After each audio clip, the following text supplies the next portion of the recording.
what miners should know about UTXOs. And so with that, I kind of want to give you the stage, and I'm not sure if now you want to share. I know we have some visuals that we want to share. Just kind of let me know what that looks like, and let's dive in. Sure. Yeah. I'll cover just a couple topics, and then we can go into the visuals.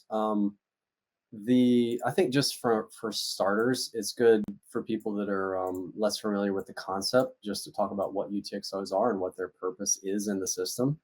Um, the simple example that I like is, imagine that you have a wallet, right? This is actually a physical wallet, like you're going to spend at the convenience store, right? In that wallet, you could have a single $100 bill, or you could have 100 $1 bills, or 520s, or anything in between, right? Each of those bills in the wallet is a UTXO. And in Bitcoin, you can have a UTXO of any denomination, right? It could be, it doesn't have to be round numbers like in the dollar case.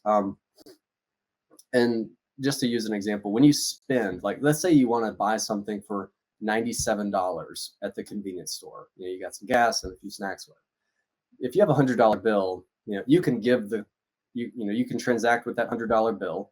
Um, it's not it's not that the UTXO is kind of like shaved off and you scrape off 3 from the corner and then you give over the 97. That UTXO is consumed and it's now gone, right? You now get a new UTXO of 3 for the change back to yourself, and the clerk gets a new UTXO of 97, right? So these UTXOs, the unspent transaction outputs, once they become spent, they're kind of nullified, and then a new one is created in its stead to replace it, right? So as you can imagine, UTXO management matters when, if you go to the convenience store, and maybe they wouldn't be so upset if you gave them 97 $1 bills, but if you gave them 9,700 pennies, you're going to be pissed off, and they are as well, and it's going to be a bad experience. So like that visual is the problem with UTXO management, right? You don't want to end up with a lot of economically unspendable outputs that are going to be either cost you more to spend than they're worth in mining fees when you actually move them again, or just the hassle of it, because the bigger a transaction is and the more UTXOs you combine in a transaction, the bigger it is. So it's more costly to transact it in the future, causing you to incur more mining fees yourself. And that was a really good example of going in the convenience store, right? You need something for $3, but you have a $100 bill.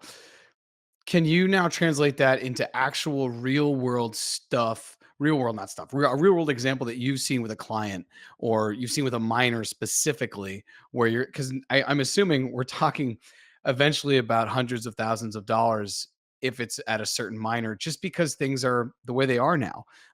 As we said at the beginning of the episode, Bitcoin is going up like $1,000 every 2 hours, and I don't think sometimes people understand how many billions of dollars that is moving.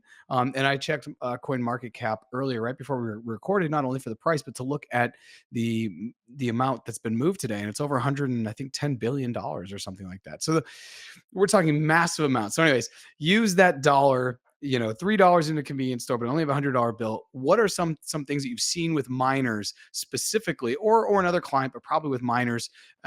What numbers are we talking about?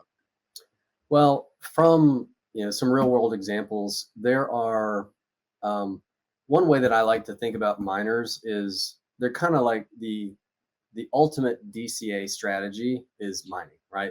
If you're just doing a DCA through some exchange and you're buying 5, 10, 50, $100 a day, you can just do that, use the banking rails to send the money, and then not withdraw from the exchange up until you'd like to. But some people in the past, and this was kind of an unwise thing to do, was they would DCA, $5 a day, and then they would withdraw that every day, to where they're now creating a new $5 UTXO every day. And then after a couple of years, they have 1,000 UTXOs that are all $5 each, and it's going to cost you, in a high fee environment, it might cost you more than $5 to just move that single UTXO.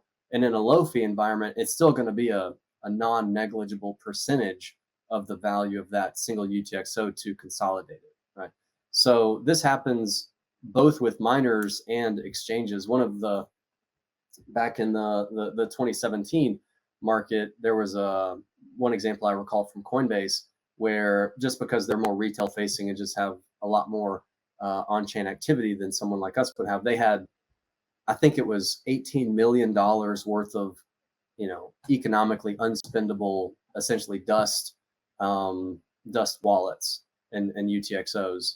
So I'm not sure how they cleaned it up. I think they probably just sat on their hands until the fees went down, to 1 sat per VByte, and then tried to consolidate them. But this is a real concern that not only miners have, but exchanges and other high chain use businesses have as well.